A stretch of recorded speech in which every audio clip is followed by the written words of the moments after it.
Hello and welcome to Hermetic Link. I am Jorius, And my name is Silas. and today we're going to talk about the form and the formula of divinity and how it crystallizes into a set of terms in the mind and then into a set of beliefs or ideologies. We're also going to talk about the tale of the Pharaohs, spiritual sustenance, egregores, primordial energy, subjectivity, and dogma. So we have quite a lot on our plate here. Indeed, sounds good to me. So, I suppose that you would want to start with magic and the gods and divinity as means to attaining spiritual sustenance. That's true, but I think before we get to that, I want to set a couple of terms straight. Sure. This was something, these were the three terms that, or the four terms that we had talked about earlier, that being entity, egregore, thought form, and ego. Yeah, it's extremely important to make these distinctions just for the purposes of convenience. When you're doing your own practices, you're going to want to know these key terms. You're listing four of them here. We'll explain the differences. And so, what's the first one that you want to go over? The first one here is entity. Okay. So the etymology for entity goes back to late Latin for the word being, and entity is a frequently used word in mystic thought. And in our experience, it seems to refer to a typically inhuman, cosmic, or mental being with a potential amount of force or energy. Right. So, if you know how to identify a being or an entity, generally you're just going to use the name for it, right? Like if you're talking to an angel, you're going to label it an angel. Um, to me, I think that the word entity kind of implies a sort of ambiguity to it. Like you would use the word entity if you were still trying to figure out what the potential in the nature was, or if you're not quite sure of it yet. Not necessarily in a positive or a negative light, but there are some things that will be very mysterious in nature, at least for the time being while you're learning about it, that maybe you or someone else might refer to as entity. And we're going to go over how that works, especially with egregores juxtaposed with thought forms. I think it'll explain it or give you a little bit more of an idea of what we're talking about here. So, what's an egregore? This is another word that has been somewhat recently. Um, I mean, I don't want to say discovered, but like quote unquote discovered, or like being recirculated Yeah, around the that's right. masses. Um, egregore was a is a Greek term for wakeful or watcher, and this Yeah. is also going to be an intangible entity that can be that can become sentient and develop a sort of mental gravitational force. So the examples for this are going to be brands, countries, ideologies, tribes, even gods, and corporate entities, things like that. That's Yeah. things that feed off of the collective attention and energy of the people. So, in order for an egregore to exist, what's required is belief and investment. So, I'm glad that you explained it like that and kind of got the corporate out of the way. So, technically, anything made of smaller pieces that come together and make a whole is called a corporate being. It's so if you need a tangible example of what an egregore would be, you could look no further than the idea of a corporation. A corporation is headed by people who are investing their energy from the bottom up. So, for example, the brand, the brand, let's say Walgreens. Walgreens doesn't isn't actually a thing that exists. Walgreens is a concept, and it is made possible by the investment, both by investors and by its workers, putting their energy into a brand. And that just goes to show how huge that these egregores can become. That's all that you would need to know to put it to an earthly form. But how you'd most likely be using it would be um, thinking of Archangel Michael, or any archangel for that matter, or a demonic entity, or a deity, or even the holy guardian angel, which we've referred to before, which is Allah, God, Yahweh, etc. These forms, these egregores, are fed by belief and personal investment. In that way, they are sort of programmed by people's intentions and people's beliefs. So angels are so useful because people will think of angels as being extremely helpful. So of course, they are then compelled to help out humanity because that is what we would program their nature to be. That's what we would have them do, and that's pretty much their job. Do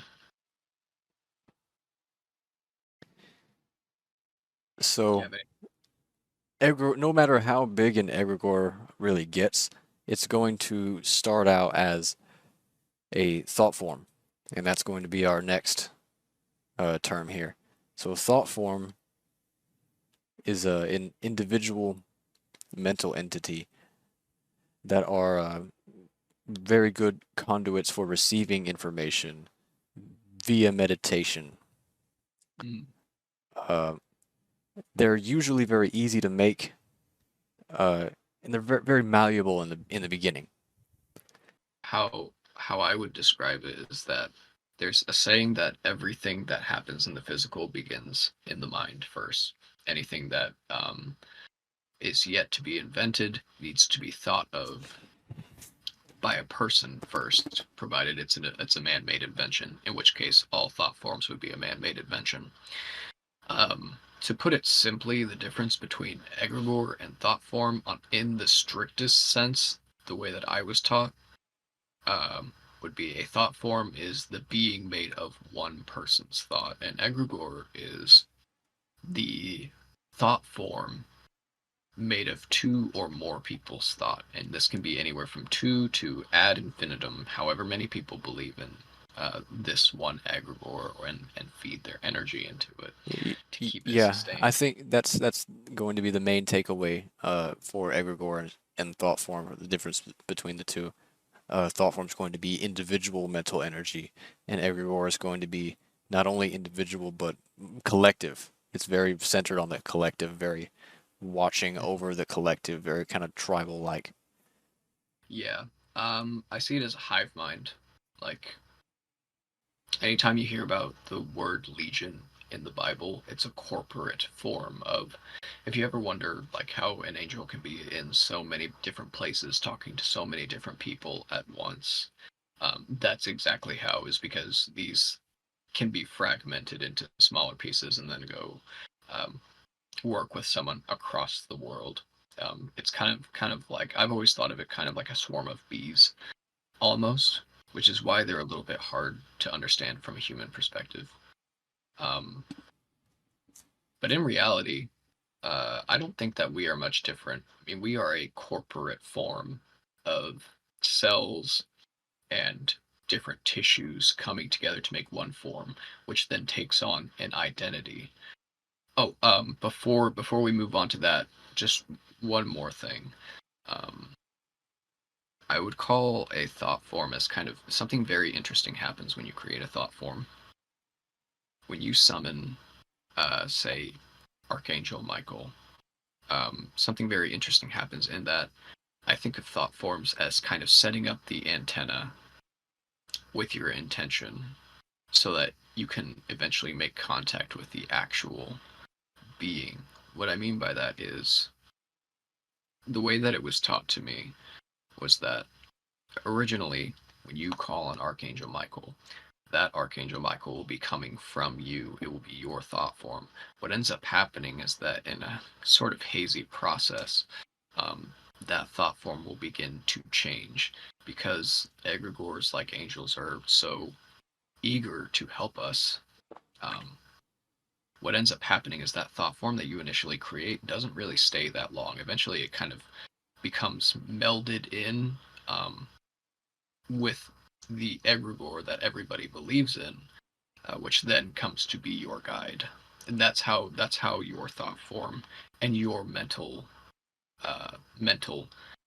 state can be connected to these very very large entities.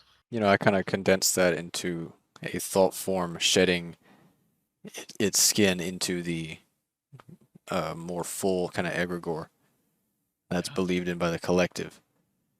yeah. Some people kind of scared is not the right word, but some people kind of get taken aback by this process because they get used to talking to their own thought form, and then all of a sudden it makes a change of some sort. Um, Usually, if you're starting out, that's exactly the process. Is basically your thought form is shedding its skin. It's very weird. Um, Admittedly, it's a bit of a hazy process. And speaking of like shedding the skin, I remember one time you had responded to a comment in one of our Mm. videos, uh, talking about ego death, how the it was saying how the ego doesn't die just once and it's kind of cyclical like that. Oh yeah, it's like a fingernail that grows really. Um, and that kind of segues pretty well into, like what is an ego supposed to be in general? What would Well, you you had a think? nice you had a nice synonym for it. I think that an ego is vastly misunderstood by us today to kind of be conflated for something very negative. You can say like, "Oh, that guy's got a big ego."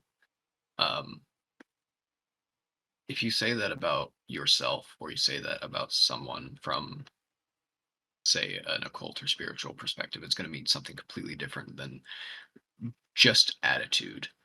Um, an ego is like the mask. It is the persona that you take on in your everyday life. Yeah, and that's the synonym Yep. that I had come up with. Ego is usually identified or connected with being a person and or being a real person, which is kind of ironic because Mhm. the word person comes from the Latin persona, which originally refers to an actor on a stage with a mask on. Yeah. So when you think about it, it's really less of who you are and more just a role that you play. Um, Everybody plays a role that they're more or less required to play. You can't really exist. And really they're told most of the time they're told what their ego is Yeah, from a true. very young age. You'll get the Yeah, you're kind of loud or you're kind of annoying or you sing too much or you're quiet or you're shy. And like that'll be your personality traits to for you to evolve on later. yeah. A collection of judgments can have a lot of effect on a person's view of themselves. Obviously, I think that people more or less are familiar with this. But I would want to point to just how true that actually is because your ego and your persona that you wear every day is something that adapts to its environment in order to survive. So if people are assigning a role to you, um, it may assume that role in order to keep that kind of cycle going in which it has this function and it has an identity. That doesn't necessarily mean that's what you are though, but everybody has to play their role, more or less. It's really more of an acceptance process. It's not something that needs to be cut out from the root and done away with forever. I said before that without ego, you starve. Ego is the thing that makes you eat.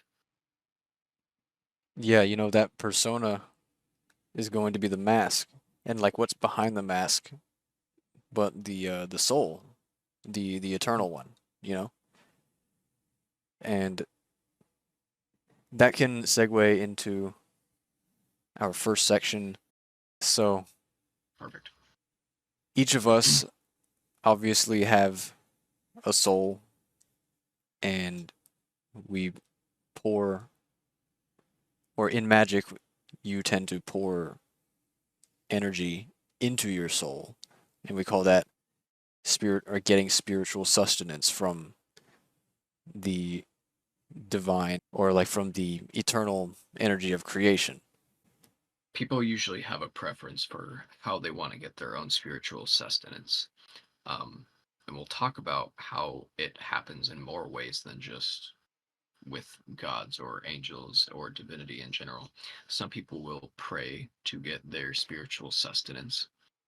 Some people will use magic as a channel to. I want to emphasize how truly literal this process is, but instead of doing anything else, the process of magic mostly is about spiritual sustenance. It's about your body has to eat, and that keeps your body going. But the food that you eat also becomes energetic food as well. Well, when you work on a magic sustenance, what you're doing is you are directly feeding your energetic body that sort of lies beneath the surface of that physical. Um, this can improve your health in a lot of ways. This can enlighten you. And inside, everybody has an innate knowing that there's something besides their body that they have to feed. This is where the ego can jump in. Um, some people get their sustenance, they confuse spiritual sustenance for attention, just like how egregores would feed on attention. A person does the exact same thing. Um, you'll have some people that are just kind of energy vampires unknowingly, like somebody who maybe puts themselves in positions where they constantly need help or attention, or they do something in the only way that they know how to make sure that other people are paying attention to them and they feel validated in some way. This is actually what they're doing, is trying to get that sustenance. Taking that in directly will eliminate your need to have to get that from somebody else. It doesn't mean that you wouldn't end up getting it from other people completely, because we will still run into people on our path. But what it does mean is that you don't have to take it involuntarily from people, and you don't have to regress to like childish states to get what you need. So what all that can, get distilled as, in a way, is miserable people can be possessed by vampires. And this is where we can get into vampires and what a vampire is. And like this is what happens when you take spiritual sustenance to an extreme, or an extremely literal uh, way. Yeah. So where did vampires come from? Well, it seems that the Pharaohs were some of the first real vampires, uh, in the sense that they were trying to avoid the second death.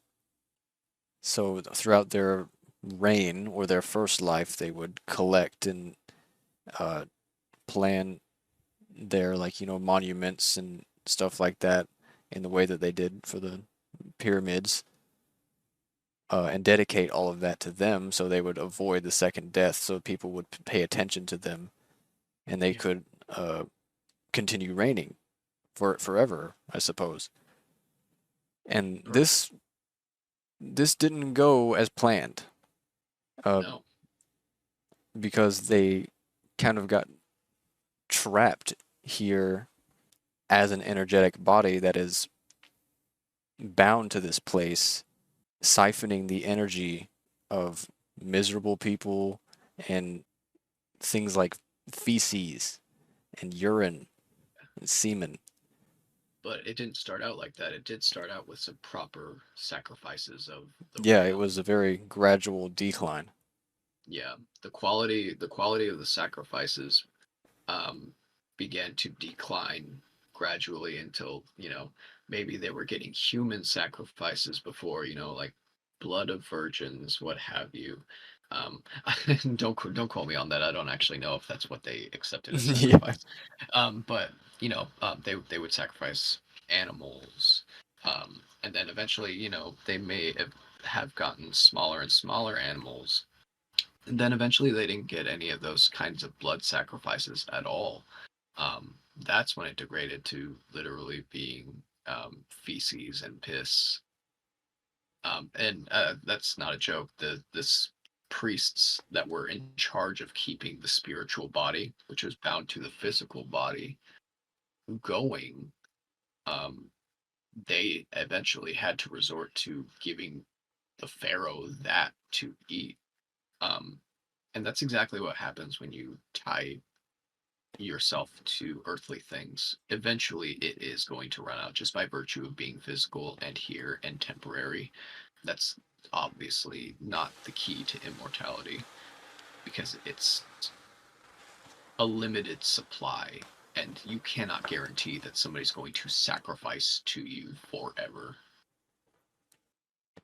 The nature of vampires, to me anyway, it seems just like the phrase "moths to a flame," where they just are forced, it seems, to go into the heat or wherever the energy is, because it's their nature. Yeah. I mean, people are social creatures. They want attention, they want glory. And I mean, to be clear, I don't think we believe that vampires literally possess people. Just to make that clear, vampirism represents a need that is innate in all humans. One, to have an energetic sustenance, because we are energetic beings on top of physical beings. Yeah, the energy that is usually referred to here is not like life energy or blood. It's usually just attention. Yeah, or chi. We would be feeding ourselves chi. Right. That's the best alternative to it, because attention is temporary no matter how you go about it. But Um, typically, we usually just say like energy is the mhm. usual translation. Yeah, that's the word that people seem to like these days. Doesn't seem to be much of a segue into our next section, Sure. but we're going to just talk about Yeah. rationality being the tool for foundational order and improvement. So I think we wanted to. I don't know if we or if you wanted to say anything about the divine masculine and feminine on this when it comes to order and chaos. Oh, rationality being the tool. I think that's separate from masculine and feminine. Am I wrong? Well, if it's the tool for foundational order and improvement, it would be crucial for the masculine, wouldn't it? Ah, I see. Okay, I see where you're going with this. Yeah, so the masculine is said to be the more logical of the sexes, right? And like this is true in a symbolic sense. It doesn't literally mean that men Yeah, are more that's logical. what we mean whenever we say divine masculine and feminine. Like everybody has the divine masculine, feminine, just different measures of it. Right. And I think part of that is not having to take things literally and to look into the realm of what is realistic. So that's actually a really good example of that. What's also a really good example of this is when we were talking about vampirism. and how it represents a psychological need more than anything when it manifests in people. Doesn't literally mean that a vampire has sunk its teeth into somebody and it's, taking control of their body. Well, rationality comes in. Um, there are a lot of logical and emotional pitfalls that you can fall into when studying any of these concepts. Rationality is your tool to put all of that in order so that you can continue your path of self improvement. The reason I say that is there are some ideas that are valuable and will lead you to more realizations that will set you on a good path. But there are also ideas that, when either taken literally or not taken with a grain of salt, can also send you down a sort of bullet train of thoughts that will um, honestly can very much manifest as mania or manifest as some kind of psychosis, um, whether severe or minor. Rationality is your tool to keep yourself centered and steady, so that Yeah, you can functioning. for better and for worse, for me to me anyway, uh, the more you live by a certain code, the more you're going to, become that. Yeah. Um, I would like to point something else out too. So one good way to identify Hermeticism is Hermeticism is a very ancient art um, that you could say, I believe you could say, spurred innovation in the scientific realms. So of course we encourage that. Um, Many of your best scientific and logical conclusions and innovations came from people of spiritual and or religious mind. Um, that is one of the languages, and it is a language of mysticism. And I say it is one of the languages of mysticism because there are many languages of mysticism. To define mysticism itself, it's the process of energy, and what you intend to do with it being um, the universe, or like harnessing some kind of universal energy or trying to get closer to God. Um, Mysticism is your path to that, but there are many paths towards the same center. And what I mean by this is you see this kind of example in the art of strategy, which is sword fencing in Japan. And you can see this in any martial art, to be honest. There are some people who can hone their spirit by doing things in the physical world. In fact, I think that most people would benefit by doing this. Um, the thing that's different about martial artists is that they're not just exercising their body, it's also an exercise in mentality and in spirit. The same is true for strategy as in sword fencing. And these paths can be tackled in pretty much any trade. Hermeticism chooses to do it through the natural sciences. People who are of scientific mind say they're a chemist or a physicist. They do this on accident all the time, um, coming to some sort of enlightenment just by studying math. Whereas you could go the other way, and something even as simple as the art of tea making can bring you to the same kinds of realizations if you master your own way. So there is one way, as in the Tao, but there are many different ways. There is the way of the carpenter, there's the way of the strategist, there's the way of the tea maker, there's the way of the gentleman, and there's the way of anything that you could imagine. It is very much worth it to master your own way because the reason that people like to say find the thing that makes you happy to do, the thing that you could just do all day. Um, One, it's not just that these people become extremely satisfied just by doing the same activity repetitively every day, although that does fulfill them on a physical level.